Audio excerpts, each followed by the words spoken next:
goes into the ground. I put that, goes underneath the border stones, comes into the window. I built this stand. Hey, what's up? Duff here.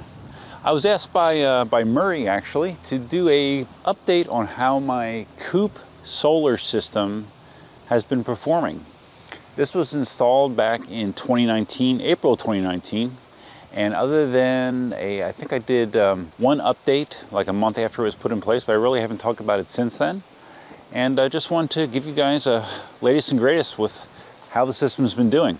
So my system comprises of 2 Renogy 160 watt panels, polycrystalline panels, and also, I don't know if you can see it on the roof there of the chicken run, there is an additional 50 watt Renogy panel as well. So there's a potential of 370 watts of solar power going into my solar generator inside, which I will show you next.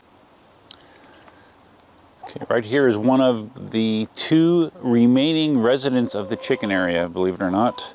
This is Kathy. She's one of our OG, or one of my OG chickens. She's closing in on 7 years old. And the other hen we have is Fiona, who is, I don't know, where's Fiona at? Where is she? Fiona, where are you going? It's only a camera, it's fine.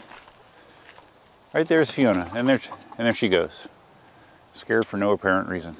Okay, so anyways, just going over the setup here. I have these 2 Renogy 160 watt panels.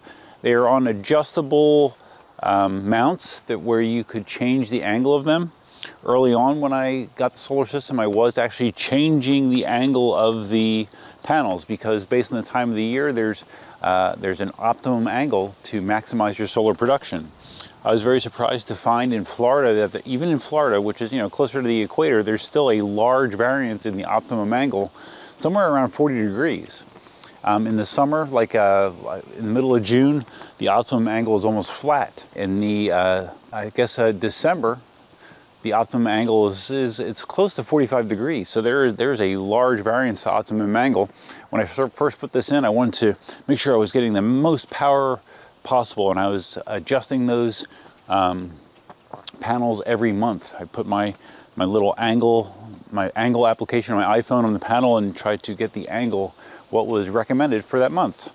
That lasted maybe 6 months, and then I said, I'm just gonna let it as it is. So it's kind of like a middle range angle right now, and I just let it there all year round, and I've been okay with that. So the cables for it, I have going into the ground, I have them buried, and they run over here, right here. If you can see where my finger is pointing. Right there, they come up out of the ground and they go into the coop. The cables for the panel on top go across the coop run, and they go in a little vent opening over there. That's how the power gets into the coop. So both those panels feed my Yeti 1000 solar generator. This has 2 inputs. It has a PWM input, which is connected to the 50 watt panel. It has an MPPT charge controller, which is connected to the 2 Renogy 160 watt panels.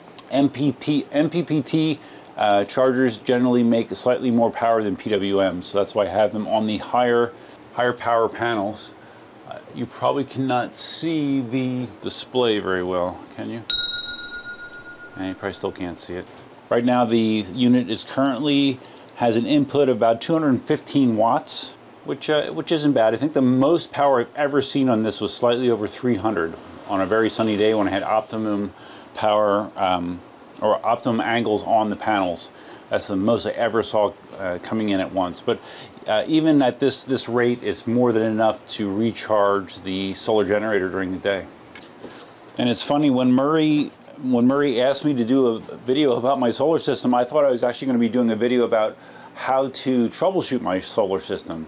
It's weird, like last Friday, a week ago, all of a sudden I lost power on this MPPT side.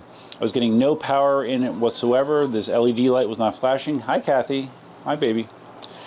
And yeah, I was trying to figure out what was going on. I looked at the wires just to make sure like no rodents chewed on them, because rodents do like to chew on wires. Double checked the connectors, make sure it was firmly seated. It was all okay. And at first I thought the MPPT controller might be bad on my Yeti. It turns out, and I don't know why I didn't do this troubleshooting initially, what I did then is I took the wires from the 50-watt panel, plugged it into the MPPT, and I did get light and I did get charge coming in. So that told me that this controller was okay. So then I figured this weekend I was going to have to like take my voltmeter out to those panels, see if I had voltage coming off the panels. I was going to have to do all this troubleshooting.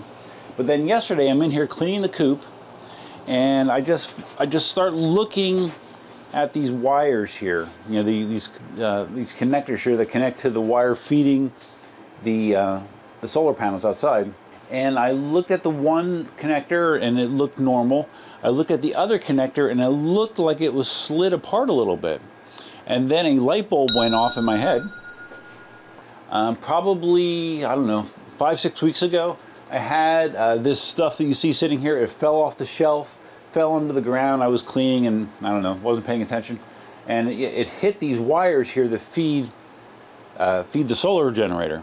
Everything was fine, it was still working, but evidently what happened was when that fall occurred, it must have dislodged that wire somewhat, and then over time it just actually came out far enough to break connection.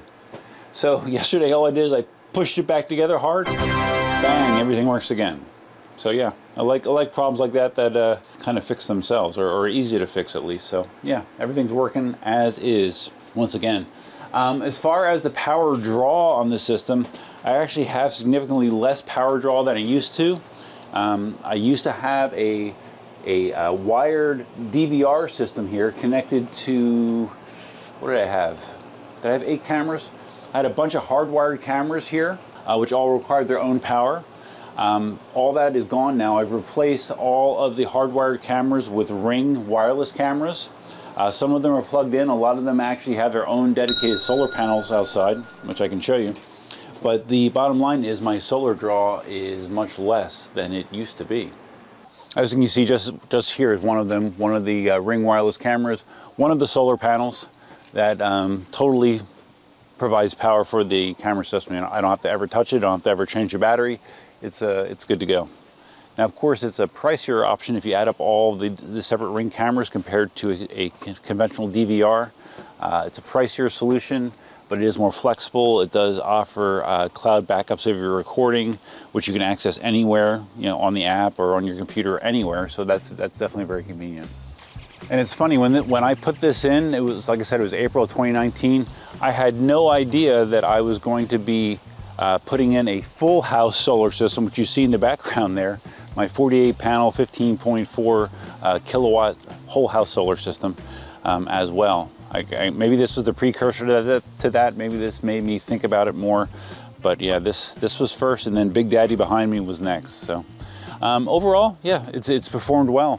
The Yeti, I bought that refurbished, so I got a decent deal on that. I think it was around 900 bucks, maybe something like that when I bought it. And it's been fine. You know, we're going on 3 years and that's been performing well. There's not really a lot of stuff that breaks with solar systems. That's nice. You know, when you once you set them up, you kind of set it and forget it. So that's been the case for me. Coop Solar has been good. In a setup like mine, you know, with this amount of panels, you could use it for an RV. You could use it for all kinds of things. Basically, when the day is done, that box is like 90% normally if you have a sunny day, 90% charge. And then by the time I come out in the morning, it's down to maybe about 40%. So it's not too bad, because my overnight draw is only like 35 watts, something like that. So my overnight power draw is not significant. So, but yeah, that's it, guys. There's my Coop Solar recap. Cliff Notes version. Everything's still working good. Thought I had a problem. Turns out I didn't. So that's good to know. I guess that's it. If you found this video interesting, please give it a big thumbs up. Oh yeah, well, why am I wearing this? Because it's cold. Last night it got quite chilly, lower to mid 40s overnight. So, and right now it's like 57, 58 right now. So it doesn't feel too bad in the sun, but it's windy, so it feels a little bit chilly still for me. But this will probably be our last cold blast of the winter for Florida, more than likely. So I guess I should enjoy it, because when it's 95 degrees and humid, I will be wishing for days like this, believe me. Absolutely. So anyways, feel free to leave your comments, suggestions, ideas, and thoughts below. I am off all this upcoming week. I'm going to be getting my one-wheel GT, hopefully on Tuesday. So there's gonna be all kinds of content to come regarding that. And yeah, we can talk about all kinds of stuff. Oh, did I tell you that I had a failed EKG, by the way?